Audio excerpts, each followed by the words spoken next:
మీ family future కు safe investment అంటే లాండోరా the valley, కంది, హైదరాబాద్.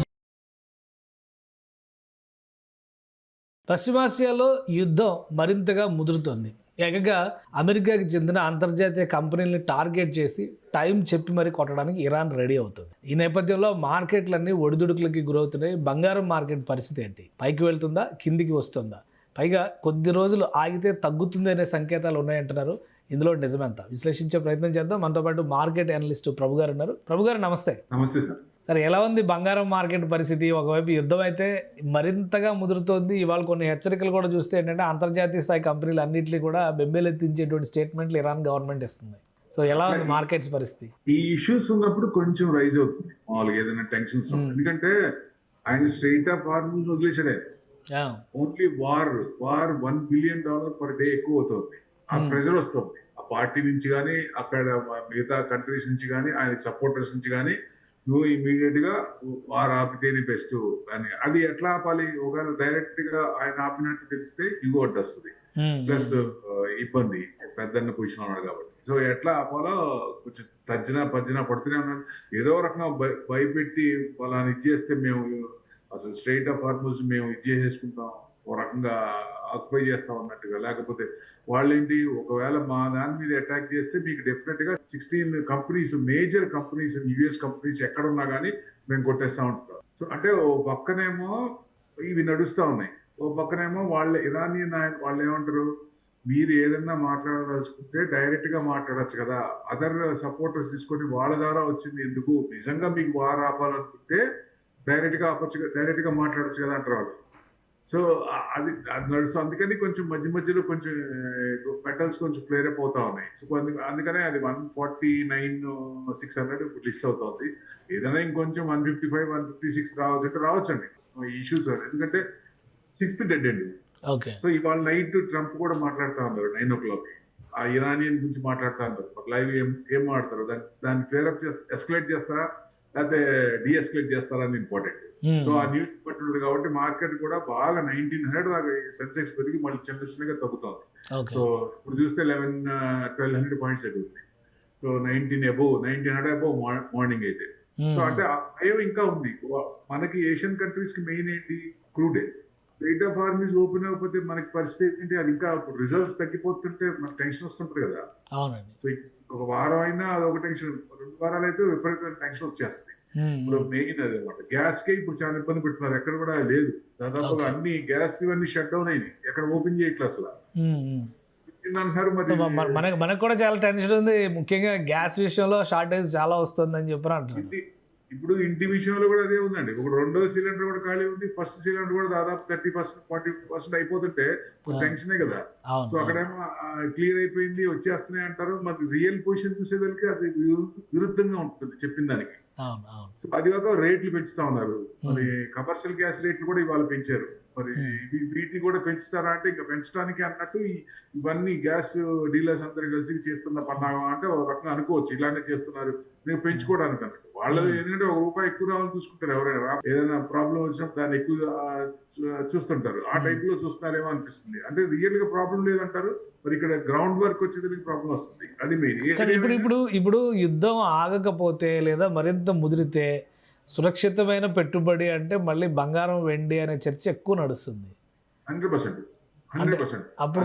అప్పుడు ఎలా ఉండొచ్చు మార్కెట్? అప్పుడు ఏమో మళ్ళీ మీకు హైక్ పోవచ్చు, గోల్డ్ కూడా బాగా హైక్ పోవచ్చు, ఈక్విటీ తగ్గుతుంది. ఈ జియో పొలిటికల్ టెన్షన్స్ ఉన్నప్పుడు ఆటోమేటిక్ గా అసెట్ క్లాస్ లో దాన్ని పడుతుంది. కాబట్టి ఇప్పుడు క్రూడ్ తగ్గుతుంది, ఒక రకంగా పైనుంచి కింద వస్తుంది. అప్పుడు నెక్స్ట్ అసెట్ క్లాస్ లో ఇది తగ్గుతున్నప్పుడు ఆల్టర్నేటివ్ హెడ్జింగ్ కోసం, పొజిషన్స్ హెడ్జింగ్ కోసం అది పెట్టుకుంటారు. సో డెఫినెట్ గా గోల్డ్ అప్పుడు కొంచెం పెరిగే ఛాన్స్ ఉంది. 165, 168 రాదా అంటే వస్తుంది. ఆల్ టైమ్ హైక్ 180 వరకు రాదా, ఎక్స్చేంజ్ లో 180 వరకు రాదా అంటే వస్తుంది. ఈ టెన్షన్స్ ఉన్నంత కాలం ఏం డౌట్ లేదు, గోల్డ్ కొంచెం ఎక్కువ ఫ్లరిష్ అయ్యే ఛాన్స్ ఉంటాయి. టెన్షన్స్ లేకపోతే మటుకు డిమాండ్ అండ్ సప్లై దాన్ని బట్టి ఉంటుంది. కాబట్టి ఆ మైనింగ్ తక్కువ ఉంటుంది వచ్చిన దాన్ని బట్టి. ఇప్పుడు సీజనల్ రిటైల్ ఎంత పర్సెంటేజ్ ఇప్పుడు వాళ్ళు అమ్ముతున్నారు అనుకోండి, ఇంటర్నేషనల్ అమ్ముతున్నారు బ్యాంక్స్, సెంట్రల్ బ్యాంక్స్. వాళ్ళు నిజంగా మొత్తం అమ్మితే, టర్కీ మొత్తం అమ్మితే, రష్యా కూడా వాళ్ళకు కూడా ఇబ్బంది వస్తుంది. రష్యా కూడా యుక్రెయిన్, రష్యా మరి దాదాపుగా 3 నుంచి 4 సంవత్సరాలు 4 సంవత్సరాల నుంచి యుద్ధం జరుగుతుంది. యుద్ధం నడుస్తుంది. అంటే వాళ్ళకి గుర్తొచ్చినప్పుడు యుద్ధం చేస్తారు అక్కడ. సో యుద్ధం అంటే వాళ్ళ యుద్ధం అది. రోజు యుద్ధం ఉండదు, వాళ్ళకి గుర్తొచ్చినప్పుడు ఇది మనం ఉంది యుద్ధం చేయాలన్నప్పుడు చేస్తున్నట్టు అనిపిస్తుంది. 4 సంవత్సరాల నుంచి యుద్ధం ఏంటంటే అది దారుణం కదా. సో అట్లానే ఇది కూడా పరిస్థితి అంతే. ఒకవేళ ఇదైతే మనకు మెయిన్ కావాల్సిందల్లా క్రూడ్ కనుక కంట్రోల్ అయితే మనకి మార్కెట్ కి ఎండవకలేదు, కొంచెం మామూలు యథాస్థితికి వచ్చింది. ఈ టెన్షన్స్ ఉన్నప్పుడు కొంత పర్సంటేజ్ పడుద్ది మన మీద, పడకుండా ఉండదు. ఆ పడనే ఎంతసేపు మళ్ళీ నెక్స్ట్ ఇంకా ఉన్నాయి కదా లిస్ట్, చాంతాడు ఉంది, ఇంకా ఆయన అయిపోలా, ఇష్యూ అయిపోయినా ఇంకోటి చేస్తాడు ఆయన ఊరుకోడు. సీట్ లో ఉన్నంతకాలం ఏదో చేస్తూనే ఉంటాడు ఆయన, సమస్య లేదు. అమెరికా పరిస్థితి సార్, ఇంటర్నల్ గా అమెరికా పరిస్థితి ఇప్పుడు వార్ ఎక్స్పెన్సెస్ పెరుగుతున్నాయి, డాలర్ ఏమో వీక్ అవుతుంది అని చెప్పి అంటున్నారు. సో ఇంటర్నల్ గా అక్కడ అమెరికా మీద నిత్యావసరాల పెరుగుదల కానీ పెట్రోల్ ధరల పెరుగుదల కానీ ఇవేమి ఎఫెక్ట్ చూపించలేదు సగటు అమెరికన్స్ మీద. శాన్ ఫ్రాన్సిస్కో కొన్ని స్టేట్లు బయటకు వచ్చారు, దాదాపుగా 3.5 కోట్లు 4 కోట్ల మంది, ఫస్ట్ 1 కోటి, తర్వాత 1.5, దాదాపు 3.5 నుంచి 4 కోట్ల దాకా వచ్చారు. బయట వాళ్ళు మన యుఎస్ లో ఉండేవాళ్ళు చెప్పేదాన్ని బట్టి రియాక్షన్ చిన్నగా పెరుగుతోంది అని, అక్కడ యాక్షన్ కొంచెం వస్తోంది ఇప్పుడు. సో ఇది ఎంతవరకు సరిపోలేదు, ఇంకా ఎక్కువ కావాలి. ఎందుకంటే ఎక్కువ ఇబ్బంది పడింది వాళ్ళే. పెయిన్ ఎవరికి, మనకు కాదు, వాళ్ళకి. ట్యాక్స్ అంటారు. ఇప్పుడు మొత్తం అటాక్ చేసి యుద్ధం చేసి మీ ఎగువ ప్రకారం యుద్ధం చేసి ఈ ట్యాక్స్ ఎక్కడ కలెక్ట్ చేస్తాను, ఆయిల్ కంపెనీస్ ఆయిల్ కంట్రీస్ నుంచి కలెక్ట్ చేస్తాను చెబుతున్నాయి ఆయన. అంటే ఆయిల్ కంట్రీస్ నుంచి ఊరికనే తవ్వుకుంటున్నా, ఊరికనే ఫ్రీగా ఆయిల్ వస్తుందా, మరి వాళ్ళు కూడా డబ్బులు ఖర్చు పెట్టాగా చేసేది, వాళ్ళ నుంచి మేము ఇది చేసుకుంటాం అని చెబుతున్నాడు ఆయన. అది పరిస్థితి. వెనిజులాలో ఏం చేశారు, అదే కదా, అబ్డక్షన్ చేసి ఆయిల్ మేము అమ్ముకుంటామనే కదా చేసింది. సో ఎప్పుడైనా సరే ఫస్ట్ నుంచి కూడా యుఎస్ అంతే, వాళ్ళు గోడ మీద గోపినే 100%. ఎవరికో ఇద్దరు గొడవ పెట్టడం, వాళ్ళ ఆమ్స్ అమ్ముకోవడం, మళ్ళీ ఇద్దరికి అమ్ముతారు. అది స్పెషలైజేషన్ అంటే ఒకరికి అమ్మరు, ఇటు సైడ్ అమ్ముతారు. ఆర్మ్స్ ఇద్దరికి అమ్మేసి వాళ్ళ ఇది చూసుకుంటారు. నేను ఫస్ట్ నుంచి కూడా అంతే. వాళ్ళ not only Trump, America foreign పాలసీనే అలా ఉంది, అంతే ఫారెన్ పాలసీని అంతే ఉంది. ఎవరితో అయినా సరే ఇంతే అనమాట ఫస్ట్ నుంచి కూడా. దట్స్ మెయిన్, మనం తీసుకోవాలి, దాని ప్రకారం తీసుకోవాలి కాబట్టి. సో ఇప్పుడు బంగారం ధరల విషయానికి వస్తే ప్రస్తుతం ఉన్నటువంటి ట్రెండ్ని బట్టి చూస్తే కొనాలా వద్దా? ఎందుకంటే మన వాళ్ళకంతా ఎక్కువ టెన్షన్ వచ్చేస్తుంది, మంచి రోజులు వచ్చేస్తున్నాయి, ముహూర్తాలు వెళ్ళిపోతున్నాయి, ఇట్లాంటి టెన్షన్ ఉంది. అసలు ఇప్పుడున్న పరిస్థితిని బట్టి మార్కెట్లో ఏం చేయాలి? నేను అదే అంటున్నా, ముహూర్తాలు పెట్టి టైం లేదు, గోల్డ్ కొనాలి, ఫంక్షన్ జరగాలి, పెళ్లి జరగాలి అన్నప్పుడు తప్పదు. మీరు 165 2 లక్షలు కాదు 3 లక్షలు ఉన్నా కొంటారు. కాకపోతే కొనే పర్సంటేజ్ తగ్గుద్ది. 10 లక్షలు పెట్టాల్సింది 5 లక్షలు పెడతారు, 50 లక్షలు పెట్టాల్సింది 30 లక్షలు పెడతారు. ఓకే, పర్సంటేజ్ తగ్గుద్ది అంతే, కంపల్సరీ. టైం లేకపోతే, అదే టైం ఉంది అంటే డిఫరెంట్. టైం ఉంటే కనుక డిఫరెంట్ గా ఆగచ్చు. ఇప్పుడు సీజన్, ఇప్పుడు సీజన్ స్టార్ట్ అవుతుందంటే ఇప్పుడు కొనరు కదా గోల్డ్, ఇప్పుడు కొనరు కదా, ఆల్రెడీ ఎప్పుడో చేసేసి ఉంటారు. సో నెక్స్ట్ సీజన్ కనుకోండి, నెక్స్ట్ సీజన్ కంటే ఆటోమేటిక్ మీకు టైం ఉంది కాబట్టి you can wait, let it come down. వచ్చేదాకా కొంచెం ఆగితే బెస్ట్. ఎందుకంటే ట్రెండ్ కొంచెం డౌన్ అయ్యే అవకాశాలే ఉన్నాయి. ఎందుకంటే బ్యాంకులన్నీ అమ్ముతే మటుకు డెఫినెట్ గా తగ్గే, 1 లక్ష వరకు రాదంటే రాదని చెప్పలేము. ఎందుకంటే ఎక్కువ పర్సెంటేజ్ ఎక్కువ చేసింది అమ్మితే మటుకు డెఫినెట్ గా వస్తుంది. అందుకనే మీన్ యావరేజ్ తీసుకున్న 1,10,000 to 120 వరకు రావచ్చేమో ఇది ఉంది. సో డెఫినెట్ గా అక్కడి నుంచి మళ్ళీ 159 అయింది, 136 దాకా వచ్చి మళ్ళీ 159 అయింది. ఎందుకంటే బికాస్ ఆఫ్ ఈ ఇష్యూసే. సో ఇలాంటి జియో పొలిటికల్ టెన్షన్స్ ఇష్యూస్ ఉన్నప్పుడు ఫ్లేర్ అప్ అవుతాయి. దాన్ని కాదు కదా మనం క్యాష్ చేసుకోవాల్సి అనుకున్నది. తక్కువలో కొనుక్కుందాం మన టార్గెట్ అనుకున్నప్పుడు వెయిట్ చేయొచ్చు, టైం ఉంటే. టైం లేకపోతే మీరు ఎంతైనా కొనుక్కుంటారు, అది వేరే విషయం. సో మెయిన్ ఆ ఇష్యూని బట్టి ఉంటుంది. సో ప్రెసెంట్ అయితే మీకు ఓన్లీ ఇన్వెస్ట్మెంట్ కాక లాంగ్ టర్మ్ గోల్డ్ నేను కొంత ఎక్కువ చేసుకోవాలనుకున్న percentage of people can wait for certain time. Okay, ఇప్పుడున్న ట్రెండ్లో అసలు నిజంగానే మీరు అన్నట్టుగా 120కి రావడానికి స్కోప్ ఉందంటారా? ఎందుకంటే 2 రోజులు తగ్గుతుంది, ఒక రోజు మళ్ళీ ఆ తగ్గినంత మేరకు మళ్ళీ పెరిగిపోతుంది. సరే, ఆగి తీరాలి యుద్ధం. $1 బిలియన్ అబోవ్ రోజు ఖర్చు అవుతోంది ఆయనకి. ఆ టెన్షన్ వస్తుంది. ఇప్పటికే 38 ట్రిలియన్ అంటున్నారు, అన్అఫీషియల్ గా 40 ట్రిలియన్ అయిపోయింటది యుద్ధం వల్ల. 40 ట్రిలియన్ దాటి ఉంటుంది బహుశా. ఎందుకంటే అక్కడ అందరికి సపోర్ట్ చేస్తున్నారు కదా యుద్ధానికి. సో అట్లా 40 ట్రిలియన్ అయింటుంది. అంటే వాళ్ళకి $1.5 ట్రిలియన్, అంటే 1 to 1.5 వరకు ఇంట్రెస్ట్ కట్టాలి. మరి ఇప్పుడు బాండ్స్ పెట్టారు, చైనా బాండ్స్ ఎక్కువ ఉన్నాయి, ఇన్వెస్ట్మెంట్స్ ఎక్కువ ఉన్నాయి. వాళ్ళందరూ అమ్మి ఒకేసారి అమ్మితే పరిస్థితి ఏంటి?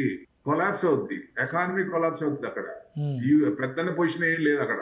100% అందరూ కలిసి ఇప్పుడు ఈ టైంలో అడిగితే డబ్బులు అడిగితే ఇవ్వలేరు వాళ్ళు. ఇంట్రెస్ట్ పేజ్ $1 బిలియన్ ఏవో కడుతున్నారు.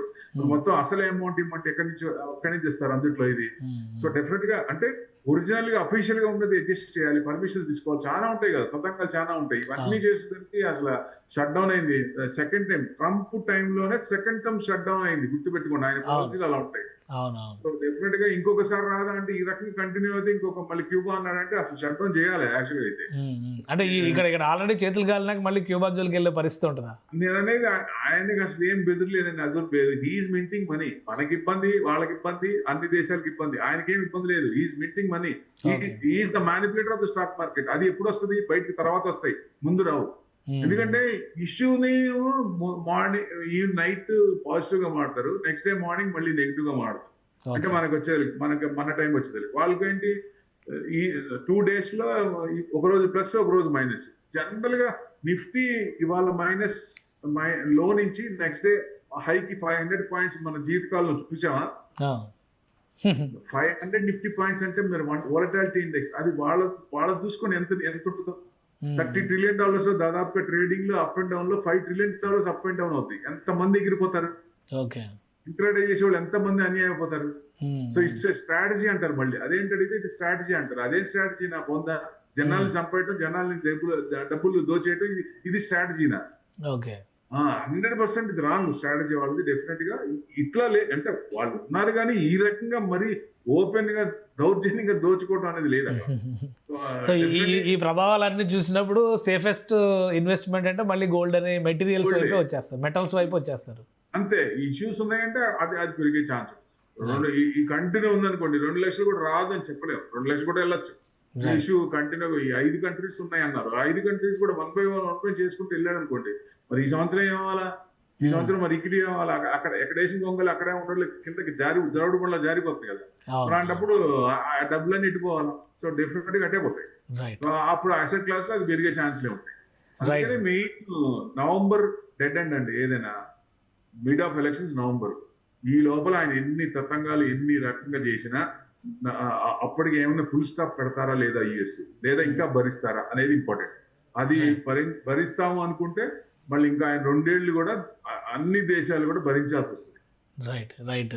థ్యాంక్ యూ సార్ విశ్లేషణ అందించినందుకు. ఇది గోల్డ్ మార్కెట్ అలానే స్టాక్ మార్కెట్లో వస్తున్నటువంటి ఫ్లక్చుయేషన్స్, ముఖ్యంగా యుద్ధానికి సంబంధించి జరుగుతున్నటువంటి పరిణామాలే ఎక్కువ ప్రభావం చూపిస్తున్నాయి. ఒకవేళ ఈ యుద్ధం మరింత ముదిరితే కనుక మెటల్స్ పైన ఇన్వెస్ట్మెంట్ అంటే గోల్డ్ రేట్స్ అప్పుడు అమాంతం పెరగచ్చు. కానీ ప్రస్తుతం ఉన్నటువంటి ట్రెండ్స్ని బట్టి చూస్తే కనుక మార్కెట్ డౌన్ అవడానికి ఎక్కువ స్కోప్ కనిపిస్తుందని ప్రభు గారు విశ్లేషిస్తున్నారు. రాబోయే రోజుల్లో మరిన్ని యుద్ధాలను ప్రపంచం నెత్తి మీద రుద్దితే కనుక మరింత దారుణంగా ఆర్థిక వ్యవస్థలు దిగజారుతాయని హెచ్చరిస్తున్నారు. ఇది స్పెషల్ డిస్కషన్. Keep watching.